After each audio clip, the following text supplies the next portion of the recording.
parler suffisamment fort pour que vous puissiez m'entendre. Donc, c'est ça, je vais déjà aborder la présentation en vous spécifiant pourquoi je suis ici ce soir. C'est principalement parce que les changements climatiques sont importants, ils sont déjà présents, et je crois que, pour moi, c'est à cause de ça que je me déplace et que je me dis que la filière des hydrocarbures, ce sont des filières à rejeter. Donc, pour en revenir là-dessus, ça c'est un article qui est paru dans le journal Le Monde qui était intitulé « L'homme multiplie par 170 la vitesse de la transformation du climat ».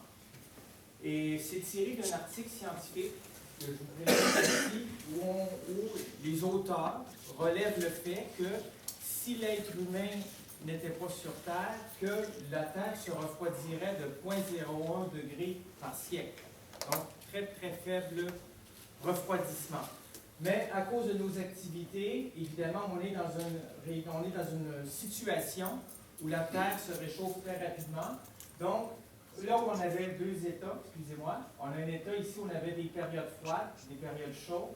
Eh bien, c'est comme si notre planète était sortie dans un autre état qui serait un état qu'on appelle dicté par les activités humaines. On est dans une autre ère, qui est l'ère de l'Anthropocène. Donc, quand je vous dis que le climat se réchauffe, ça c'est ce qu'on prévoit pour les prochains siècles. Donc, ici, excusez-moi encore, on a une augmentation. En 1900, on va considérer que la température moyenne qui était de 15 degrés, on va la ramener à 0. Et on va regarder de combien le climat se réchauffe avec les siècles. Et on peut voir que ça peut se réchauffer jusqu'à 8 degrés. Et le graphique montre aussi que le réchauffement, il va se poursuivre pendant des siècles.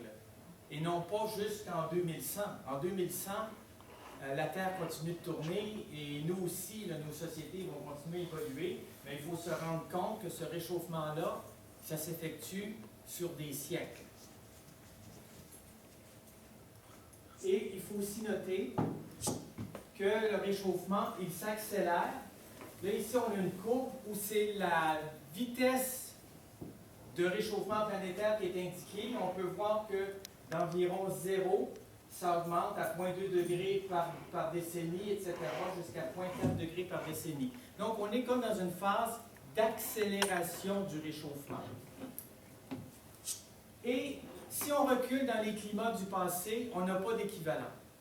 La seule chose qui se ressemble un peu, là, c'est il y a 55 millions d'années, on était dans ce qu'on appelle le maximum thermique, où il y avait eu un réchauffement planétaire, c'est la courbe en bleu, d'environ 8 degrés Celsius, mais qui s'était produite sur 20 000 ans. Alors qu'aujourd'hui, ça se passe en quelques décennies, quelques siècles. Donc, on voit la courbe en rouge, ce sont nos activités humaines qui causent ce relâchement de carbone, qui amènent l'effet de serre, qui amènent le réchauffement planétaire. C'est juste pour vous signaler qu'on est dans une situation extrêmement particulière et c'est pour ça qu'on est dans une nouvelle ère, comme je l'ai expliqué précédemment. Si on revient plus ici au Québec, ici on a le consortium Ouranos, qui sont des scientifiques qui s'intéressent à la question du climat et des implications. Ici, on a les prévisions pour le Québec de 1900 jusqu'à aujourd'hui, donc c'est la courbe en gris. Et là, on voit une augmentation, la courbe en rouge, qui est de l'ordre de 10 degrés par siècle. Autrement dit, si on suit la courbe en rouge, qui est le scénario de on fait comme si rien n'était, eh bien, le Québec va se réchauffer de 10 degrés dans un siècle. Évidemment, il faut bien se rendre compte que là, les récoltes, etc., tout va être changé si on suit cette courbe-là en rouge. Actuellement, c'est comme si le Sud se rapprochait de nous de 30 mètres par jour. C'est une autre façon de le voir, mais c'est comme si ce qui se passe à New York se rapproche de nous à la vitesse de 30 mètres. Mais ce n'est pas toutes les espèces qui peuvent s'adapter à un changement aussi rapide. Un autre courbe ici où on peut voir les différents mois de l'année de janvier jusqu'à décembre. Et les courbes qui sont en bleu, ce sont les années anciennes au début des données météo, donc 1880, 1900, 1920. On peut voir que les données anciennes sont plus basses que les données récentes. Si on regarde les 2 dernières années, ici on a l'année 2016, c'est l'année record. Chacun des mois était au-dessus de toutes les courbes qu'on avait mesurées jusqu'à maintenant. Si on regarde l'année 2017, ça commence à ressembler en 2016. Ce n'est pas aussi fort parce qu'on est dans une période qui n'est pas de El Niño, mais plutôt une période d'El Niña. Mais on voit bien que plus les décennies avancent, plus le climat se réchauffe et peu importe le mois de l'année, si vous regardez de près, vous allez voir que l'hiver, ça se réchauffe un peu plus par contre que l'été, en moyenne sur la planète. Il s'agit de moyenne et il faut se rendre compte que le réchauffement climatique, il se produit beaucoup plus quand on se rapproche du nord, du pôle nord, qu'aux latitudes moyennes. Si on regarde les latitudes moyennes, on est ici, on a un réchauffement de l'ordre de 1 degré depuis qu'on prend des mesures météo, 1 degré Celsius. Mais quand on se rapproche du pôle nord, aux latitudes 40, nous sommes ici environ, 46 degrés nord, et bien là, ça se met tout de suite à augmenter rapidement, et déjà, près du pôle nord, le réchauffement climatique, il n'est pas de 1 degré, il est de 4 degrés. Donc, c'est juste pour vous signaler que plus nous vivons au nord, plus le réchauffement climatique nous affecte. Et malheureusement, j'aurais bien aimé que Trump ou d'autres présidents vivent près du pôle Nord parce que là, ils ne pourraient pas nier les changements climatiques. Ils sont déjà là et ils vont être catastrophiques en quelque sorte. Ici, sur la map monde qu'on voit ici, c'est tous les continents de la Terre. Donc, on peut voir ici, c'est l'Amérique du Nord, l'Amérique du Sud, etc. Et on peut voir encore là que les parties qui sont les plus en rouge, ce sont les parties qui se sont réchauffées le plus. Ici, vous allez reconnaître sans doute Hubert Reeves, qui est un astrophysicien, qui a écrit plusieurs livres et qui, là, dans une entrevue à Radio-Canada au mois d'octobre 2011, il dit qu'il ne faut pas se lancer dans le gaz de schiste, que ce soit le pétrole, le charbon ou le gaz naturel. Il dit que c'est une mauvaise direction. Il faut se diriger vers les énergies renouvelables. Pourquoi c'est une mauvaise direction? C'est parce que quand nous brûlons du charbon, du pétrole ou du gaz naturel, nous émettons dans l'atmosphère du CO2 et nous avons un budget limité de CO2. Si on en met trop dans l'air, ce qui va arriver, c'est que le réchauffement planétaire, on va suivre la courbe en rouge. Et ça va aller mal tout à l'heure. Donc, notre budget, ce que les scientifiques du climat ont, avec les politiques ont établi, il ne fallait pas dépasser 2 degrés avec une certaine probabilité. Bien, si on prend ce 2 degrés, eh bien, on aura un budget qui est de l'ordre de 800 milliards de tonnes de CO2.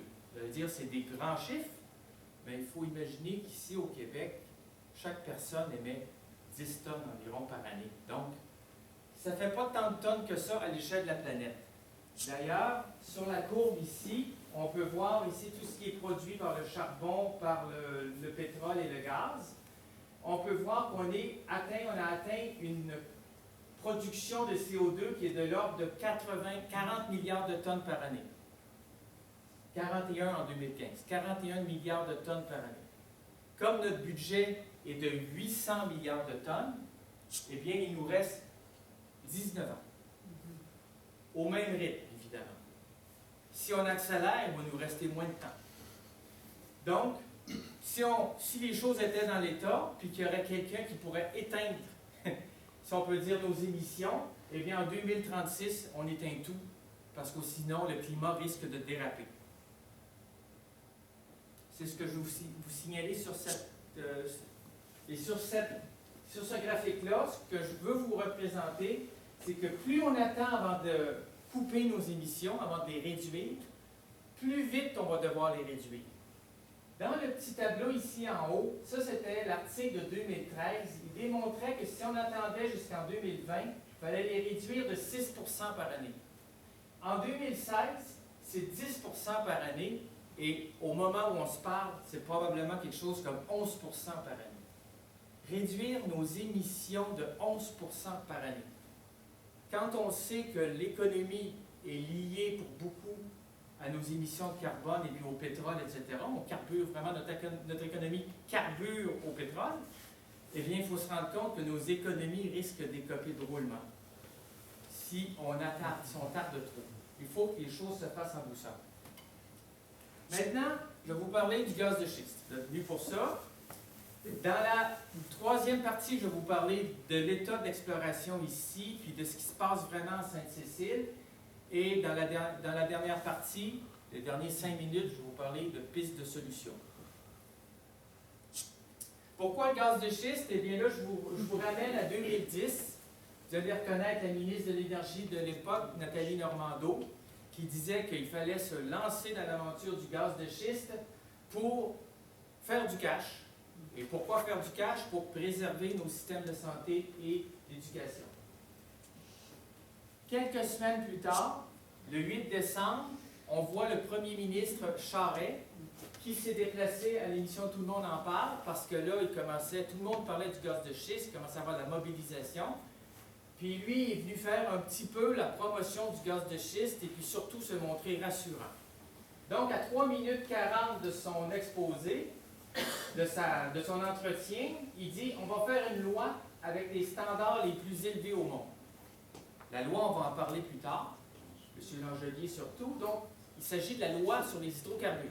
Elle n'existait pas, mais déjà, en 2010, le premier ministre de l'époque disait « Oui, on va faire une loi sur les hydrocarbures avec les meilleurs standards. » Sauf que quelques minutes plus tard, à 5 minutes 50, il dit « On n'est pas des experts dans le gaz de schiste, on ne connaît rien là-dedans. » Donc, comment faire une loi des plus sévères si on ne connaît rien là-dedans? C'est un peu étonnant. À 7 minutes, parce qu'il voyait peut-être que ce n'était pas très convaincant, il dit « Ah, de toute façon, c'est déjà encadré, et pour l'essentiel, et pour l'avenir, ça va être amplement encadré. » Autrement dit, il existe déjà une loi sur les mines, il existe déjà des règlements qui encadrent l'industrie des mines et des hydrocarbures, donc, faites-vous-en pas, il n'y a pas de problème. Je passe un peu le temps, on arrive en 2012, et là, il est question d'un moratoire. Un moratoire sur le gaz de schiste. En fait, il n'y en a jamais eu, mais tout le monde a cru qu'il y avait un moratoire.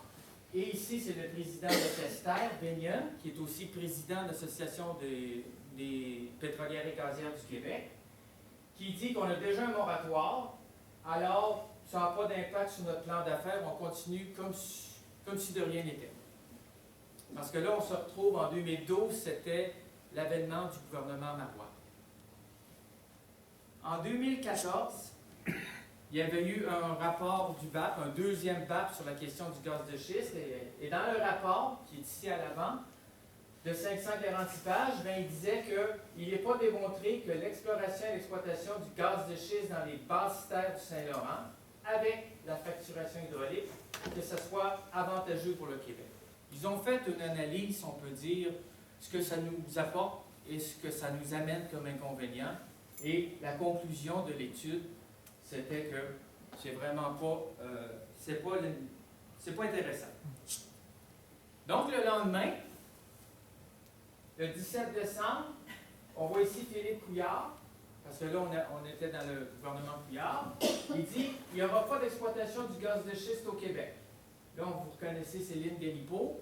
Donc, il est au téléjournal, heure de grande écoute. Inquiétez-vous pas, oui, je viens de voir le rapport du BAP. C'est pas bon, puis on n'ira pas là-dedans. Sauf que le lendemain, dans Le Devoir, et ça a été aussi dans la presse anglophone, ce même Philippe Couillard dit que je n'aime pas les moratoires parce que quand vous mettez un moratoire en place, vous verrouillez la porte et je veux que les portes restent ouvertes. Qu'est-ce que ça veut dire? Ça veut dire que finalement, c'est pas bon, mais on n'est pas prêt encore à prendre une décision ferme, à savoir est-ce qu'on va vers une interdiction comme au Vermont, comme en France, ou alors est-ce qu'on développe? Non, on ne le sait pas. On ne le sait pas, sauf que, entre-temps, beaucoup de choses se passent en coulisses. Un an plus tard environ, il y a eu tout un paquet d'études. Parce qu'il y a eu une étude environnementale stratégique sur Anticosti et sur les hydrocarbures. Et déjà là, on voyait la façon dont ces études-là avaient été menées, que le gouvernement Couillard avait un préjugé favorable à l'implantation de l'industrie du gaz et du pétrole au Québec. C'est ce qui apparaissait ici dans l'article. Quelques mois plus tard, on voit le ministre de l'Énergie, Pierre Arcan, qui rencontre des industriels au congrès annuel de l'Association pétrolière et gazière du Québec. Et ce qu'il dit en substance, excusez-moi, c'est ici, le gouvernement veut fournir à l'industrie un environnement réglementaire stable et prévisible. Là, on n'a toujours pas la loi, mais c'est comme si elle était écrite, et les règlements aussi. Il dit aux industriels, inquiétez-vous pas, vous allez savoir sur quel pied danser. Donc, c'est le ministre Arcan.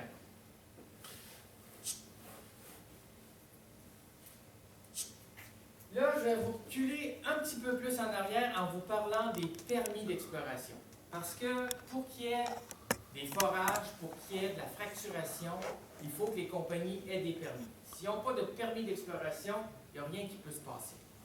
Et si on regarde, ici on est en 2005, Montréal est ici, Québec est ici, nous sommes ici où il y a un point noir.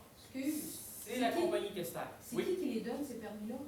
C'est le gouvernement, c'est le ministre, c'est le ministère de l'Énergie et des Ressources naturelles. Okay.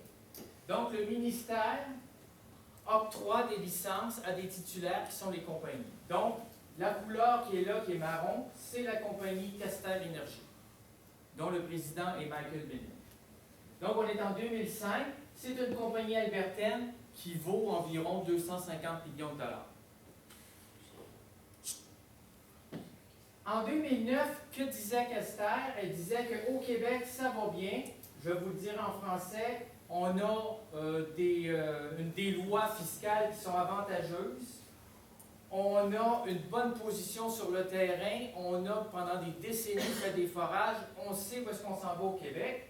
Et il rajoute, dans le dernier point, ici, c'est qu'on a une quantité incroyable de gaz en place.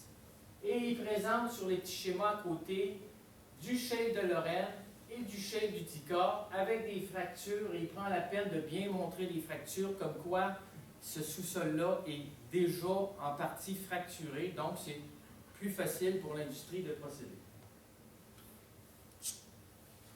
En 2009, toujours, dans des présentations de la compagnie Questerre, on voit qu'il y a différentes étapes. Donc, il y a l'identification de la ressource, l'identification des roches, le projet pilote, le développement commercial et l'optimisation commerciale. Et on peut voir qu'il se passe 1 an entre les projets pilotes et l'exploitation proprement dit. Là, on est en 2009. Et là, vous allez voir plus loin, là, on commence à reparler de projets pilotes. Donc, 1 an entre les projets pilotes et une exploitation en bonne et due forme. Sur une autre courbe ici, on peut voir les investissements qui sont faits par les compagnies au Québec pour développer le gaz de schiste. Et on peut voir qu'on est rendu à l'étape des projets pilotes avancés. Donc, on n'est pas à l'étape... les autres, ils ne reculent pas, là, ils avancent toujours. Et ce qu'ils prévoyaient à ce moment-là, c'est d'aller vers du développement et l'exploitation. Donc, dépenser encore une somme à peu près équivalente. Une trentaine de puits supplémentaires, disons, pour justement bien asseoir l'industrie, savoir exactement quelle va être la ressource en place et combien on peut en retirer. Là, je reviens en 2016 parce que, comme je vous dis, il y a eu de la grogne et puis finalement, les compagnies ont dû reculer. Donc, on se retrouve en 2016, ça c'est sur le site du Devoir, avec Montréal et Québec toujours, et l'endroit où nous sommes, ici à Sainte-Cécile. Les permis sont tous d'une couleur rosée, appartiennent à la compagnie espagnole Repsol, qui est une multinationale qui a racheté Talisman Energy et qui, elle, vaut 43 milliards de dollars. Là, on ne fait pas affaire avec des juniors. Il s'agit vraiment d'une multinationale qui a des intérêts dans le pétrole et le gaz sur plusieurs continents. Et si on regarde le Québec, on peut voir qu'il y en a aussi des permis au Bas-Saint-Laurent, en Gaspésie, Anticosti et ailleurs. Et on peut voir également que si on regarde les provinces géologiques du Québec, Nous, ici, on se retrouve dans la zone de l'Utica. C'est une zone qui est en bleu. Ici, c'est la plateforme du Saint-Laurent qui rejoint Anticosti. Et on a en jaune les Appalaches. Et ailleurs, eh bien, c'est le Précambrien, c'est le bouclier canadien. C'est ce que vous avez appris sans doute dans vos cours de géographie. Ça fait longtemps. En 2017, j'ai été voir dans les dernières présentations de la compagnie Kester qu'est-ce qu'ils prévoyaient. Et là, ils nous disent sur une des diapos qui sont tirées de leur présentation à la compagnie qu'on a passé un BAP, puis un deuxième BAP, puis etc. On a fait. Puis là, il y a eu la loi sur les hydrocarbures qui a été adoptée. Puis finalement, il ne reste plus que deux choses. Deux choses à régler là, présentement. Quelles sont ces deux choses? C'est qu'il faut introduire un système de régulation. Autrement dit, les règlements qui sont associés à la loi sur les hydrocarbures ne sont pas encore publiés par le gouvernement. Il faut entrer. Fait que là, et la deuxième chose qui manque, c'est d'avoir une acceptabilité sociale, une acceptation sociale pour pouvoir mener à bien des projets pilotes. Donc, là, je vous ai montré tantôt ce qu'ils disaient en 2009. Là, je vous montre ce qu'ils disent en 2017. On est revenu à peu près au même point. Mais il faut quand même concéder que les compagnies ont avancé puisqu'ils ont déjà une loi qui est en place, etc. Il y a déjà des étapes qui ont été effectuées. Ce qu'ils disent également en 2017, dans la même présentation, puis là je vous l'ai mis en français, c'est qu'ils vont essayer de ils vont essayer de rencontrer les sites de réduction des GES du Québec. C'est un peu paradoxal parce qu'eux vont retirer du gaz naturel qui va éventuellement amener des gaz à effet de serre, mais ils disent qu'on va essayer d'aller vers le zéro émission. Comment? Eh bien avec l'hydroélectricité. L'hydroélectricité pour forêt. Sauf que, en ce qui concerne les complétions, donc lire les facturations, eh bien là, on va utiliser du gaz naturel. Donc, en quoi c'est une procédure zéro émission? Je le conteste. Ensuite, ils disent qu'ils vont centraliser les installations pour le traitement et le recyclage de l'eau pour la facturation et ils vont utiliser les eaux usées municipales pour éviter de puiser dans les rivières, au fleuve ou ailleurs. Donc, c'est des arguments qui vont vous amener, qui vont nous amener pour essayer de promouvoir leur projet pilote. Dernière chose, c'est qu'ils vont utiliser des pipelines préfabriquées pour raccorder les puits. Dès que le puits va être foré, il y aura déjà une structure en place pour faire en sorte que quand ils vont fracturer, qu'ils ne perdent rien. Autrement dit, que le gaz va être récupéré, traité et vendu. Donc, c'est les éléments qui font valoir dans leur rapport aux actionnaires et dans leur conférence à l'heure actuelle la compagnie Kester. Et les autres compagnies vont se calquer sur ce que fait Michael Pinion pour pouvoir, eux aussi, ce que j'appelle essayer de vendre leur projet. Vous rappelez que dans le rapport annuel de Kester, le dernier en date, ils disent que le territoire sous prospection comporte plusieurs roches cibles, dont la première est le shale de l'Utica. Mais il n'y a pas que le shale de l'Utica. Il y a également le shale de Lorraine et le calcaire de Trenton. En fait, il faut imaginer, vous allez le voir tantôt, on se retrouve avec le shale de Lorraine au-dessus, le shale de l'Utica, qui est en général plus mince, et ensuite le calcaire en dessous. Plus tard, qu'est-ce qu'ils disent? Ils disent que le forage horizontal et les plateformes multipuits vont garder la perturbation à un minimum en réduisant le nombre de sites de forage. Le développement et force commerciale passera par des sites centralisés pour les opérations de forage, de complétion et de production afin de réduire encore plus le dérangement au niveau du sol.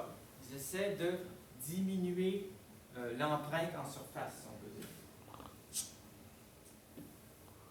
Plus tard, ils disent « Nous investissons continuellement dans de nouvelles technologies et adoptons les meilleures pratiques afin de garder l'empreinte en surface à un minimum. » Notre emphase au Québec, c'est le gaz naturel, c'est pas le pétrole. C'est le combustible, le gaz naturel, c'est le combustible fossile le plus propre. Drôle façon d'avancer la chose, mais j'ai pas le temps d'en discuter, mais douter. Douter que c'est vraiment le combustible fossile le plus propre, et de toute manière, un combustible fossile, ça ne peut pas être propre à cause des émissions de gaz à effet de serre. Plus loin, il dit aussi l'exploitation du gaz près des marchés. Bien, ça, il faut lire le parc industriel de Bécancour, il faut lire Montréal, Québec, cette île, permet de réduire le transport et les émissions totales de GES. Et il termine en disant « Nous favorisons l'utilisation de la technologie afin d'accroître notre efficacité et de réduire les émissions liées à nos opérations. » Beaucoup d'enrobage, mais on voit encore là quelles sont la vision des compagnies gazières. On voit qu'ils ne veulent pas abandonner le Québec. Là. Je vous parle ici d'un rapport annuel très récent, qui vient d'être publié. À Sainte-Cécile, bon là, j'ai représenté ici la MRC de Bécancour. Sainte-Cécile se trouve ici, 32 km². C'est une des municipalités les plus petites de la MRC. 367 habitants et à peu près. Et là, j'ai représenté ici sur une carte qui est tirée du ministère de l'Énergie et des Ressources naturelles la position d'où nous sommes présentement ici à Sainte-Cécile. Et là, ce qu'on voit apparaître, ce sont les limites des municipalités. Et dans la prochaine, plein de lignes rouges. Qu'est-ce que c'est? Ce sont des levées sismiques qui ont eu lieu au cours des années et des décennies qui ont précédé. Donc, on peut voir que les compagnies sont passées avec des camions vibreurs dans pratiquement tous les rangs pour établir quelle était la morphologie, si on peut dire, du sous-sol, la constitution du sous-sol. Ici, on voit qu'il y a déjà eu des puits dans la municipalité. Il y en a eu deux, le AZ49 et le AZ50, qui sont des puits qui sont abandonnés, qui sont marqués d'une croix. Et il y en a deux ici, du côté de Gentilly, le A252, le A277, qui sont des puits dits de gaz de schiste qui ont été forés dernièrement. Et il y en a d'autres un peu plus loin dans d'autres municipalités. En ce qui concerne Sainte-Cécile, il n'y a que deux puits. Oui? Ça doit être les puits de Gentilly, les premiers. Ensuite, Sainte-Gertrude, un peu plus haut, là. Ici, Sainte-Gertrude? Oui. Puis un peu plus bas, ça doit être Gentilly. Oui, d'accord. Oui. Okay.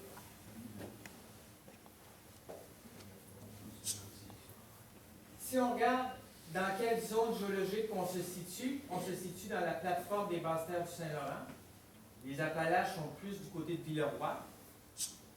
Et si on regarde les puits en question, les deux puits qui sont dans la municipalité, ce sont des puits de la compagnie Esso, qui ont été forés en 1957 et qui sont des puits très très peu profonds, une cinquantaine de mètres. C'est pratiquement comme un puits d'eau potable. C'est vraiment pas des puits profonds. Les autres puits de la compagnie Talisman, ben là, c'est des puits de plus de 1 km, 2152, 1761 mètres. Et en ce qui concerne le 217, c'est un puits qui a été foré, il y a une section qui est horizontale. Donc, les couches de roche, je vous les rappelle, il y a le shale de Queenston, le shale de Lorette, le shale d'Utica, le calcaire de Trenton, et il y a d'autres roches ici. Et on peut voir qu'on a des indices de gaz dans différentes roches, allant jusque les Dolomies ici. Donc, toutes ces roches-là, ce sont des cibles pour l'industrie. Évidemment, ils vont essayer d'aller, dans un premier temps, là où la teneur en hydrocarbures est la plus grande. Ça, c'est le puits de Gentilly 1, le 252. Donc, on peut voir qu'on a à peu près 1 km de shale de Nicolet, de shale d'Utica, 175 mètres, etc. Là, j'ai essayé de le faire pour la municipalité, un exercice. Évidemment, ce puits-là n'est pas dans la municipalité. Comment j'ai fait? C'est que, je vais vous le présenter un peu plus tard, c'est que j'ai pris une carte de la Commission géologique du Canada, puis j'ai essayé d'estimer quelle serait la valeur de la concentration de gaz sous nos pieds ici.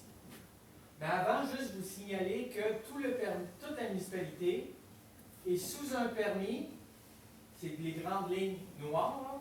Ce permis-là, c'est le 2008 PG 965, et il y a d'autres permis tout autour. Toute la zone est sous permis. Et quand je dis toute la zone, c'est toute la zone, à part le fleuve.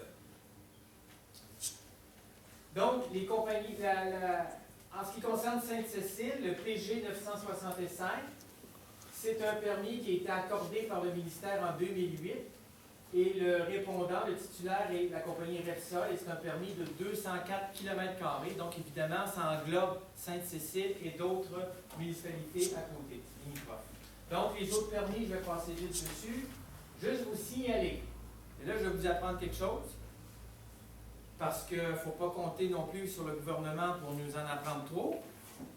Ici, dans une présentation de Kester du mois de mars, présentée aux États-Unis, il est écrit que les permis ici qui ont été accordés dans les années 2000 la période a été prolongée jusqu'en 2023. C'est ce qui est écrit ici en anglais. 2023. Moi, je n'ai pas vu ça nulle part. Je suis persuadé qu'il y a beaucoup de gens qui suivent l'actualité sur l'hydrocarbure ne savent pas que les permis seront encore valides en 2023. Donc, en ce qui concerne le gaz de schiste, il faut se rendre compte que tout ce qui est à l'intérieur des lignes en rouge, c'est là qu'est la zone du gaz de schiste. Et ici, au niveau où nous sommes, à Sainte-Cécile, on est à peu près là, dans la zone. Peut-être pas la meilleure zone, mais dans une zone quand même où on a des puits de gaz de schiste qui ont été forés et fracturés. Si on regarde à quelle profondeur se situe ce shale de l'Utica, on voit qu'ici, on est à la limite entre le corridor 1 et le corridor 2, on est à 1 km. Donc, si on creuse d'1 km ici sous nos pieds, on va rencontrer le shale de l'Utica. Quelle va être la profondeur de ce shale-là? C'est ce qu'on voit ici, on est dans une zone qui est entre le jaune et l'orange. Eh bien, on voit qu'on en a entre 100 et 200 mètres de shale de l'Utica. Pour que la compagnie soit intéressée à venir forer, il faut un minimum de 100 mètres. Nous avons ce minimum de 100 mètres. C'est la carte dont je vous parlais tout à l'heure, de la Commission géologique du Canada. Nous sommes ici, et si on regarde la couleur de la carte, on peut ici s'apercevoir qu'on est autour de 20 milliards de pieds cubes par 1000 carrés. Parce que les compagnies pétrolières fonctionnent encore en pieds et en milles. Et moi, je vous ai fait un petit tableau pour permettre de l'extrapoler à la grandeur de la municipalité. On peut voir, d'après le graphique, qu'on est dans la même zone bleue. On n'est pas dans le bleu foncé, on est dans un bleu un peu pâle, mais on est autour de 20. Donc, compte tenu de la dimension de la municipalité, compte tenu du fait qu'on peut récupérer à peu près 20% du gaz, c'est ce qu'annoncent les compagnies, eh bien, on aurait, au prix actuel du gaz de 3 $ pour 1000 pieds cubes, on en a pour 150 millions sous les pieds. Donc, compte tenu du petit nombre de personnes ici à Sainte-Cécile, ben, vous valez chacun 410 000 $ US. Mais le sous-sol ne vous appartient pas. C'est ça. Le sous-sol appartient au gouvernement qui cède des droits aux compagnies. Donc, c'est bien beau ça, mais je n'ai regardé qu'une partie de l'équation. L'autre partie, eh bien, c'est combien ça va coûter à l'industrie pour aller récupérer ce gaz-là qui est enfoui sous nos pieds dans la roche. Eh bien, il va nous falloir 5 plateformes de 8 puits chacun, donc un total de 40 puits. Et il va falloir 16 millions d'investissement par puits pour procéder. Pourquoi 16 millions? Parce qu'il faut, mettons, 4 millions pour le forage, il faut fracturer un autre 4 millions, il faut raccorder le puits, il faut faire des routes, des chemins d'accès, etc. On estime que c'est autour de 16 millions. Donc, pour 40 puits, ça va nous coûter 640 millions. Il n'y a pas une compagnie qui devrait être intéressée par un deal pareil. Parce que la teneur n'est pas suffisante.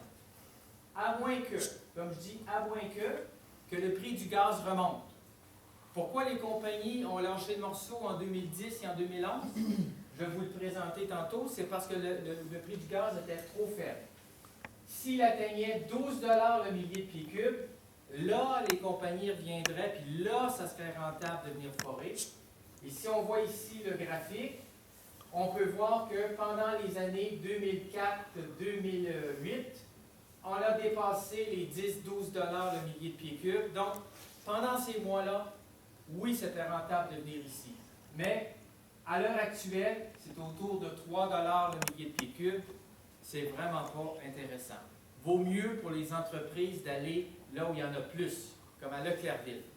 Mais ça augmente présentement le prix non? Ça augmente un peu, mais on est encore loin du 10 le millier de pieds cubes, si on peut dire.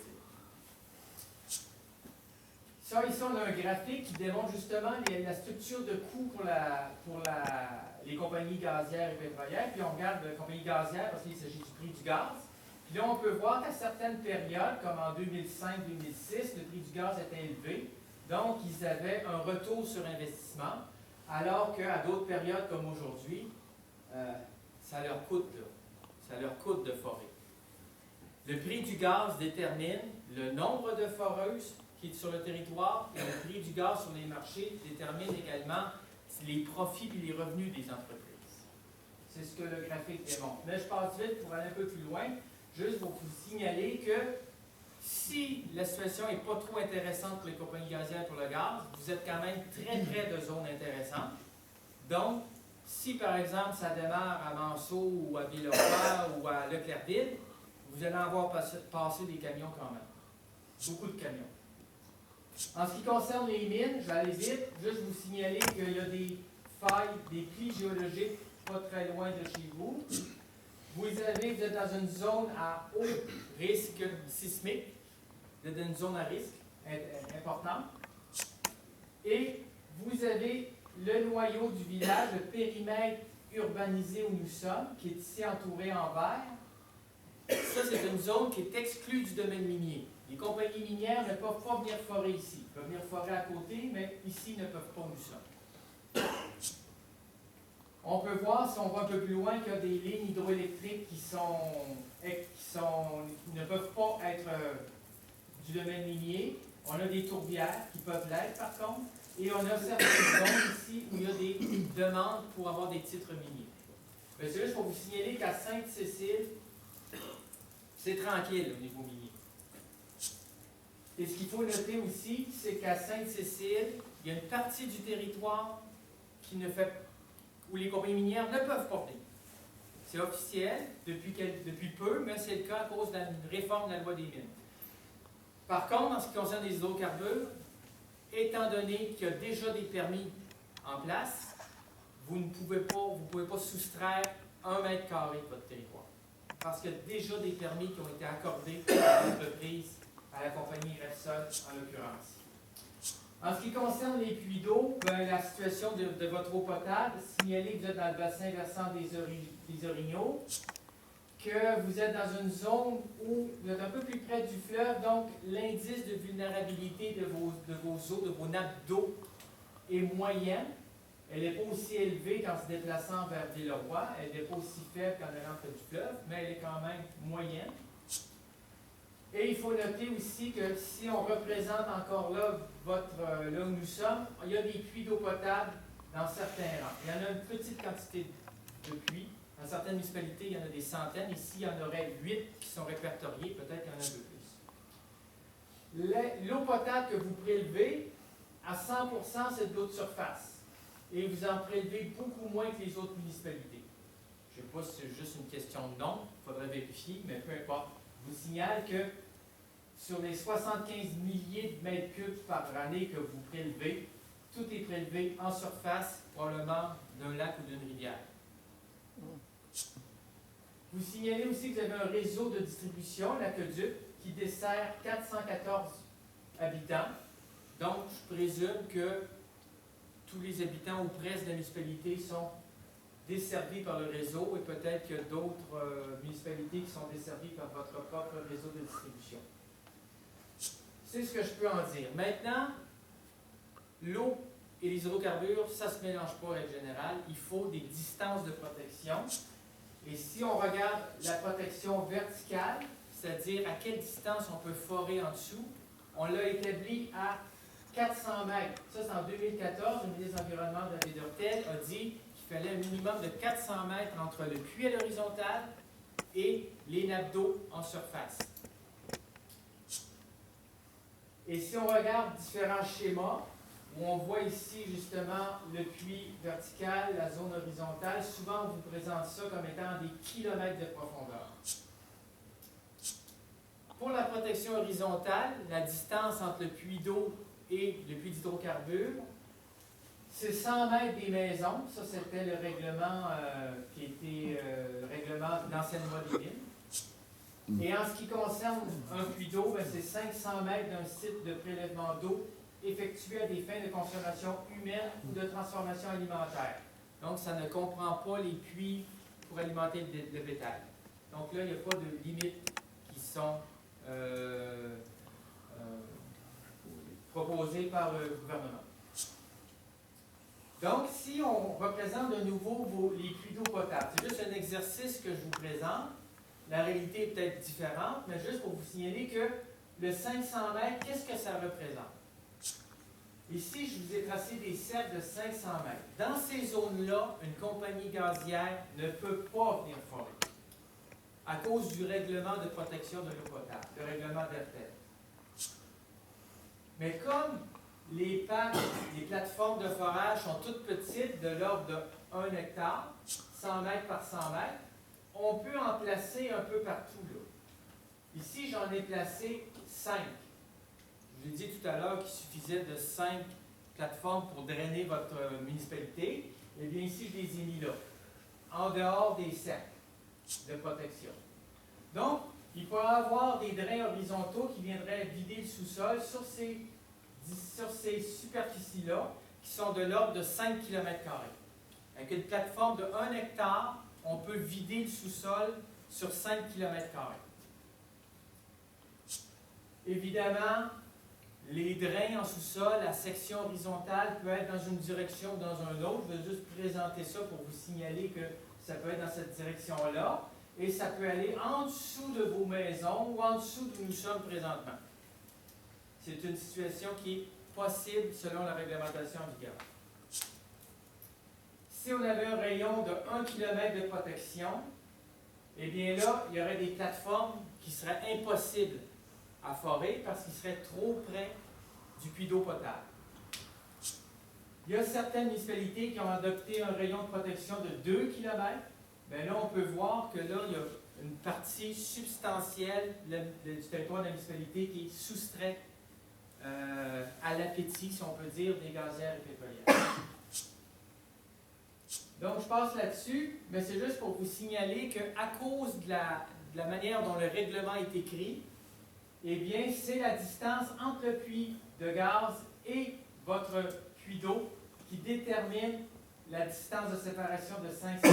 Mais il est tout à fait possible qu'il y ait un drain horizontal qui est fracturé et qui contamine votre eau potable à plus d'1 kilomètre. Parce que les latérales, les puits latéraux, les puits horizontaux qui sont prévus ici au Québec ont une distance de 2,5 km. 2 km et demi. Quand ils ont commencé à en faire à Leclercville, c'était entre 1 et 1,5 km. À l'heure actuelle, c'est 2,5. Parce qu'en Alberta, parce qu'ailleurs, ils sont habitués.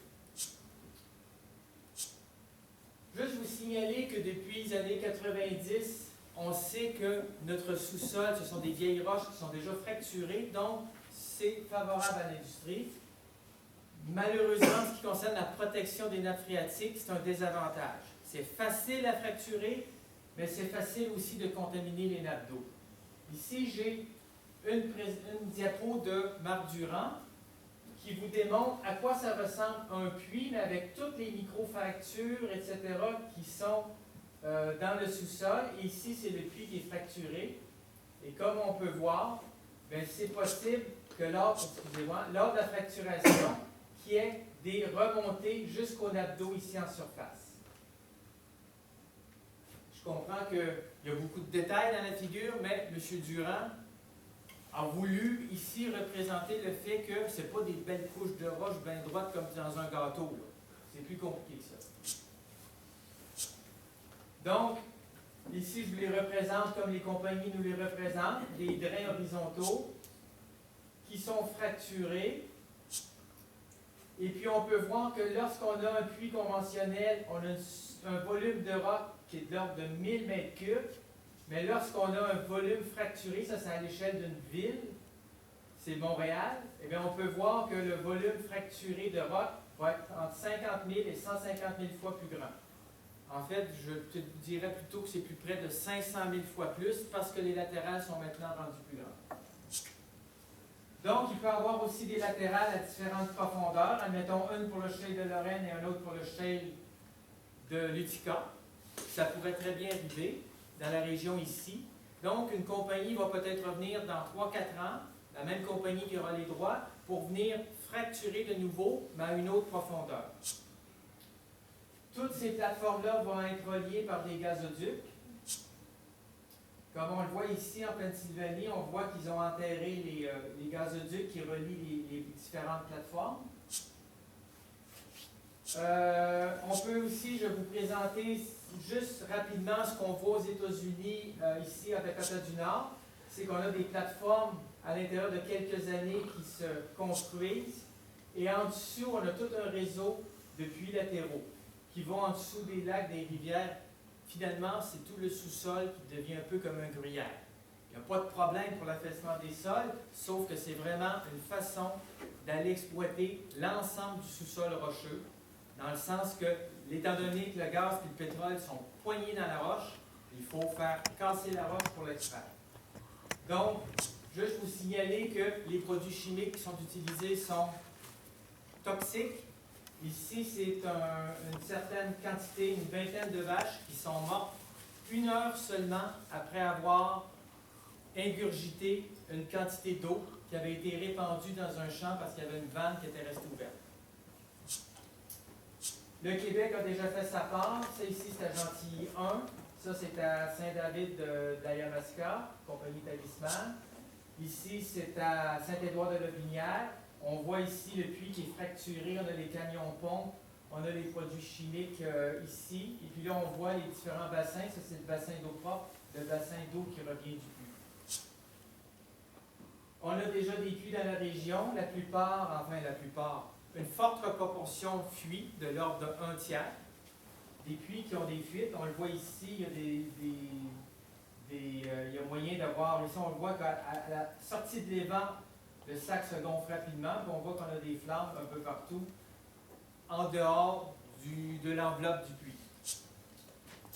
Donc, pour la loi 106, je vais laisser la parole à Richard, juste vous signaler que qu'est-ce qu'on peut faire comme solution? Bien, je crois que, comme l'indique ici, excuse-moi Richard si je fais un peu de sociologie, ici c'est un historien des sciences, Dominique Pestre, qui dans son livre À Contre-Science dit que l'immense majorité des avancées, que ce soit en 1800 ou aujourd'hui, sont advenues à la suite de mobilisations extérieures au système officiel de régulation. Pour qu'un progrès émerge, pour que la précaution advienne, le principe de précaution, il est préférable qu'existe une contestation extérieure à l'ordre expert, industriel et régulateur. Donc, c'est pour ça qu'en 2011, il y a des mouvements de citoyens qui est manifesté à Montréal. En 2012, même chose ici au Mont-Royal. Donc, M. Arcan, à l'époque, se demandait comment il pouvait arrêter ce mouvement citoyen. En fait, c'était le prix du gaz sur le marché qui a arrêté la machine. Donc, je vais vous laisser là-dessus. Là, je vous présente de nouveau le ministre Arcan. Là, il n'est plus ministre de l'Environnement, il est ministre de l'Énergie. Et il est prêt à nous bâillonner. D'ailleurs, il l'a fait au mois de décembre pour passer la loi sur les hydrocarbures. Donc, qu'est-ce qu'il faut faire? Il faut se lancer vers l'énergie solaire, l'éolienne, l'énergie hydraulique. Je dis bien l'énergie hydraulique installée. Ici, on en a déjà beaucoup dans le nord. On en a au nord comme au sud. À Shawinigan, il y a des barrages. Je veux dire, on a une quantité d'énergie suffisante pour tous nos besoins. Donc, ce n'est pas nécessaire de se lancer dans d'autres filières. Mais si on devait le faire, il faudrait plutôt se lancer vers le solaire et l'éolien. Évidemment, il y a aussi la géothermie, les biogaz à plus petite échelle qui peuvent répondre à des besoins locaux. Fait que je vais terminer là-dessus. Je suis prêt à entendre vos questions sur la fracturation, la situation des permis, etc. Peut-être ouvrir la lumière, s'il vous plaît.